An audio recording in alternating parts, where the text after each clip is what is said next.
Hello, Jess Too Good here. Today I'm reviewing the LEGO Cars 3 Juniors Thunder Hollow Crazy 8 race. This has 191 pieces, 4 cars, and retails for $30 in the United States. Now, let's take a look at the build. So the build itself is this crazy kind of demolition derby stadium. But first, let's take a look at each one of the cars. So here's Miss Fritter, who is probably the most, unique of all the cars in the Cars 3 Juniors line. Now, I saw a lot of adults want this set just for this one character, and I kind of appreciate that because hopefully that means that they'll try out the line and hopefully they'll like it more than just this one character. One thing I don't like about the Miss Fritter thing is this is a very cool print and it's very unique, but they use the same print on both sides, which I think is kind of lame because it is such a unique print. It looks awkward being identical on both sides. They do have this little stop sign which you could kind of pull out and push out like that. You know how the school buses do have stop signs like that, so that's really authentic. I like that. And her face print right here is an exclusive printed brick. Her mouth print right here is an exclusive printed 2x2 tile. And I like how they did this kind of nose ring, I guess you could say, right here with a small chain up front. I also like the horns right here, which are the cattle horns in that gray color. But there's nothing inside here. You got to keep that in mind because all the car kind of builds, they're built up from the ground with no space inside because, they're not supposed to have space inside because they're sort of these, living cars. And if you want to compare it to the size of Lightning McQueen, you could see she's about double the size in tallness and a little bit wider as well. So here's a Lightning McQueen in the set, and this design may look familiar, and that's because this is just some mud put over the design from the Smokey's Garage set, which I love when LEGO builds upon existing prints or molds. So that's something that I find very impressive. And you can see they've captured the little Rusty's logo under there. They've captured the Rusty's logo on the tail. On top, I guess they just totally cover that 95. And on the side, they kind of cover the 95 as well, but they make it into a 15, which is so funny. So I think that's a very impressive build because you have prints with the gold and everything, but then you have some extra printing and coloring added upon it, and it just ends up looking very cool.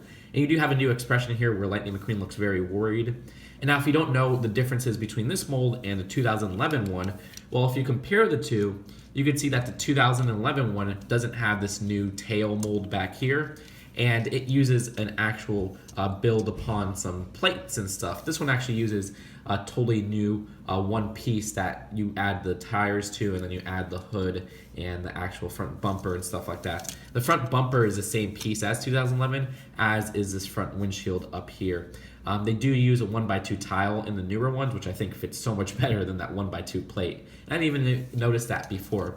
The worst part, though, about the newer ones is that you can't have a little back part for Lightning McQueen, so you can't add like a license plate or anything that says powered by all in all because there's no studs for that area.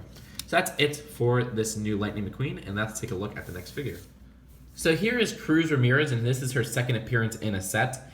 Now, her first appearance was the Cruz Ramirez Race Simulator, and that one actually has a different design than this one. Of course, this one has some mud on it, and it's sort of like the Lightning McQueen where they add mud to the existing design, and it seems like she has a 20 maybe out of like some duct tape or something.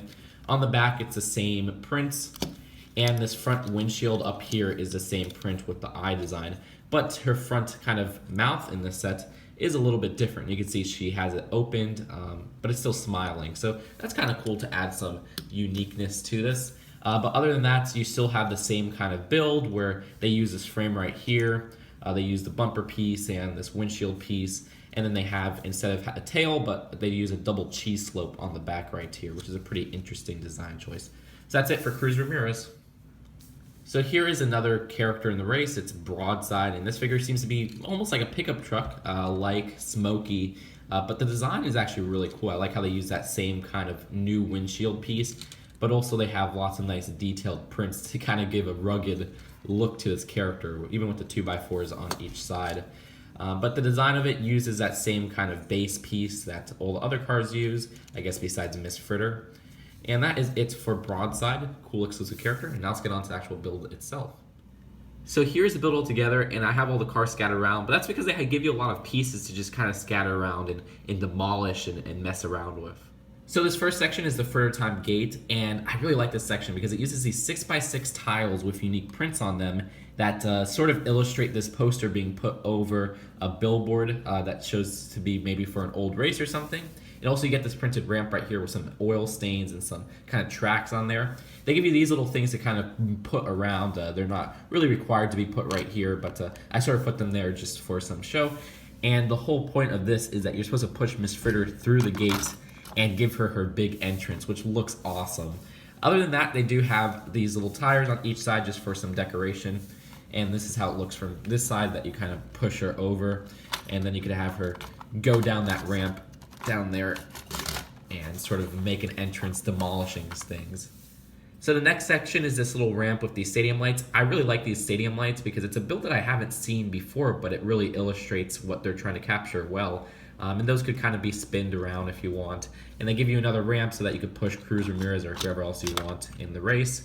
And also they give you these little jumper pieces, which they tell you to put rubbish on there. And this is one of like the little pieces of rubbish or whatever that I just kind of fit on there. Other than that, it's another one of the same print with the little ramp right there. And you get 3 traffic cones, and this is also another nice print that's included. So the last of the builds is another ramp section, and they use 3 canisters right here that you could kind of just knock over with the cars. I'm using Broadside right now, and you just push those over just like that. And then they also have these 2 tire fires right here, and then another use of that printed 1x4 and that printed ramp. Here's a box for the set, $30 box size, and the back just shows some of the play features. And the instructions, so nothing new in terms of the advertisement, still no picture of that Mack truck set. But as with all the junior sets, they always have some cool artwork up front, and you can see the one right here is quite interesting. So overall, I think compared to some of the other Cars 3 sets, this is one that adults will find less pleasure in than, say, like the Cruz Ramirez Race Simulator or the Willys Butte set. But still, I think there is appeal for adults here. There's some nice printed pieces, some interesting builds with the Miss Fritter character. And I think kids will love this set. Like, this probably might be the most popular set because the Miss Fritter character is so wacky and is so kind of fun to play around with. And they give you these nice play features to go with it, with the gate, with the rubbish being knocked over and everything like that. And as a collector of LEGO cars, I'm glad that we got all exclusive versions of characters or exclusive characters in general with Broadside and Miss Fritter. So all that considered, for the $30 price, I think you get a good enough if you're a kid. For adults, you'll get some nice pieces and some interesting builds, but it may not be totally worth your money if you're an adult. So I'll end up rating this set a B. That's it for now. Hope you guys enjoyed this video, and I'll see you guys later. Peace out. Bye.